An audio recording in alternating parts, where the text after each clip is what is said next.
ஒன்றிய அரசினுடைய விஸ்வகர்மா திட்டத்தில் 18 தொழில்கள் தான் அதுல இருக்கு. ஆனா நம்ம கலைஞர் கைவினை திட்டத்தில் 25 வகையான தொழில்கள் சேர்க்கப்பட்டிருக்கு. ஒன்றிய அரசு திட்டத்தில் விண்ணப்பதாரர் அவருடைய குடும்ப தொழிலை மட்டும்தான் பார்க்க முடியும். ஆனா நம்ம திட்டத்தில் விரும்பி எந்த தொழிலையும் யார் வேண்டுமானாலும் செய்யலாம். கலைஞர் கைவினை திட்டத்தில் விண்ணப்பிச்சு குறைந்த வயசு 35 இருக்கணும்னு நிர்ணயிச்சிருக்கிறோம். அதனால கல்லூரிக்கு போற வயசுல குடும்ப தொழிலை பார்த்தா போதும்னு எந்த மாணவரும் நினைக்காம இருக்கிறத உறுதி செஞ்சிருக்கிறோம். இந்த திட்டத்தில் 50,000 முதல் 3 லட்சம் வரை மானியத்தோடு கடன் வழங்கப்படுது. விஸ்வகர்மா திட்டத்தில் மானியம் கிடையாது. இதுவரை 24,907 விண்ணப்பங்கள் வந்திருக்கு. இதுவரை 24,907 விண்ணப்பங்கள் இதுவரைக்கும் வந்திருக்கு.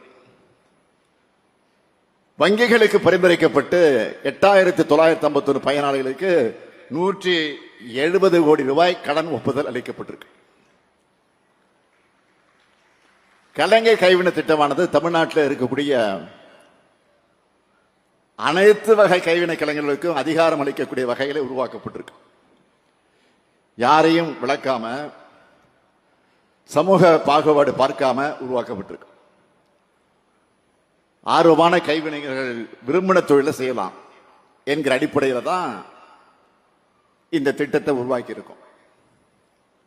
ஒரு காலத்தில் அப்பா பார்த்த தொழிலைத்தான் பிள்ளையும் பார்க்கணும்னு குலத்தொழில் முறை இருந்துச்சு. அந்த அடிப்படையில் தொடக்கத்திலே நான் சொன்ன மாதிரி அப்பா தொழிலை மகனுக்கு கற்றுத்தர குலக்கல்வி முறைய ராஜாஜி ஆட்சி காலத்தில் உருவாக்கினாங்க. அப்போ இதுக்கு எதிராக தந்தை பெரியாரும் பேரறிஞர் அண்ணாவும் போராடினாங்க. பெருந்தலைவர் காமராஜர் அவர்கள் தான் அந்த முறையை திரும்ப பெற்றார்.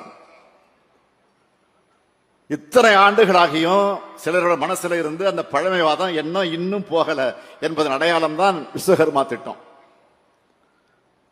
அதை எதிர்த்து நம்ம திராவிட மாடல் அரசு சமூக நீதி திட்டமா கலைஞர் கைவினை திட்டத்தை உருவாக்கி இருக்கு. இதுதான் காலத்துடைய வெற்றி. இதுதான் திராவிட இயக்கத்துடைய வெற்றி. போராடும் இடத்திலிருந்து நம்ம மாற்று திட்டத்தை உருவாக்குற வளர்ச்சியை அடைஞ்சிருக்கிறோம்.